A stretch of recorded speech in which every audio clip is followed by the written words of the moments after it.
As the weather starts to heat up, so does our attention on our fantasy football rankings for the upcoming season. Mr. Michael Fabiano just is releasing his quarterback rankings, and we're going to talk about two of the passers that he has some differing opinions on. Let's start off with the good guy, right? We got Jalen Hurts, Fabs. You have him ranked inside your top 10. This to me is a little surprising.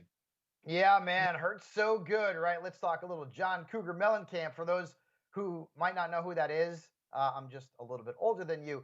But Hurts came out and played really well from a fantasy perspective, Bill, last season. He averaged more than 20 fantasy points in the 4 games that he started. I get it. The completion percentage, let's be honest, it was bad. He was at 51%. But oftentimes, when a quarterback can run with the football, throwing the football doesn't necessarily have as much value, right? It's almost like adding on to his statistical success. Tim Tebow, who's going to play tight end, it seems like now, was a pretty good fantasy quarterback during his time in Denver. He wasn't a great passer, though. And if you look at Jalen Hurts' numbers as a runner in the 4 games he started last year and you project him over 17 games, he's at over 1,100 yards on the ground. Like, that's bananas. Even if he has 800 rushing yards and 5 touchdowns on the ground, Bill, that's huge. And I feel like Jalen Hurts doesn't have any competition for that starting job. The Eagles didn't draft a quarterback. They've only got Joe Flacco on the roster. He is a guy who's going to get as many starts as he can handle. And I feel like based on that ability to run with the football, he's going to be a top 10 quarterback next season. Joe Flacco truthers are throwing their mobile device or desktop or however they're watching this He's video. not elite and he never was. They are not happy with you, Mr. Fabiano. But hey, the Eagles did a really good job of getting some more playmakers. Devonte Smith, the Heisman Trophy winner, is now going to be catching passes from Jalen Hurts this upcoming season. Let's go to a quarterback. I'm shocked by this one. He's a perennial top 5 fantasy football quarterback, and you have him outside your top 20. So I got to know, Fabs, what's with the hate on Deshaun Watson?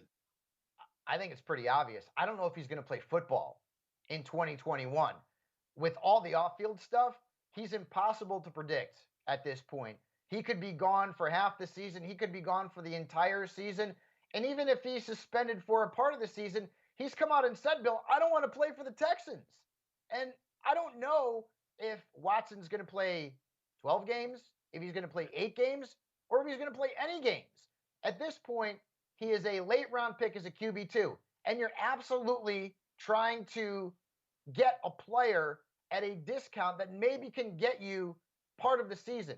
Because I don't think he's going to open the season as the starter. I think it's going to be Tyrod Taylor. And from every Houston Texans beat writer that I've talked to, they've said the same thing. It's going to be Tyrod Taylor under center in week 1. We don't know how long Watson will be gone. We don't know if he's going to play for the Texans, right? So I've been in a couple of best ball leagues, and I drafted him as my QB2 in the 11th and 12th round because at that point, he's worth a shot. Maybe it'll work, maybe it won't. There's too much uncertainty right now to consider Deshaun Watson a QB1 in a fantasy football draft. All right, so those are just two quarterbacks that have some interesting spots on your rankings. You'll want to check out the full quarterback ranking list. You check that out by going to si.com/fantasy.